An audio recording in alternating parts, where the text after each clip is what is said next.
और इस वक्त आंध्र प्रदेश से बड़ी खबर आ रही है। आंध्र प्रदेश में आज से कर्फ्यू के औकात में कमी, आवाम को मजीद 2 घंटों की राहत दी गई है। अब दोपहर 2 बजे तक तिजारती इदारे खुले रहेंगे। इससे कबल 12 बजे तक ही दुकानें खुले रहने की इजाजत दी गई थी। तो बड़ी खबर इस वक्त आ रही है आंध्र प्रदेश से, जहां आज से कर्फ्यू के औकात में कमी की गई है। आवाम को मजीद 2 घंटों की राहत दी गई। अब दोपहर 2 बजे तक तिजारती इदारे खुले रहेंगे। इससे पहले 12 बजे तक ही दुकान खुले रखने की इजाजत दी गई थी।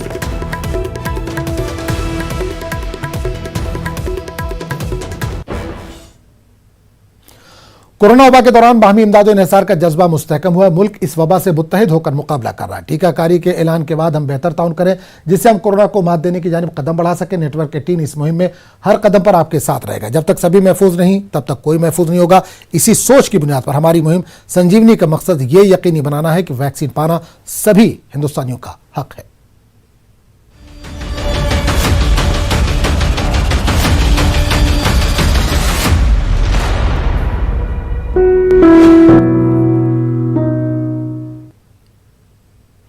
तो इस बुलेटिन में फिलहाल इतनी। अगली बुलेटिन में आपसे फिर मुलाकात होगी। तब तक के लिए इजाजत दीजिए। आदाब।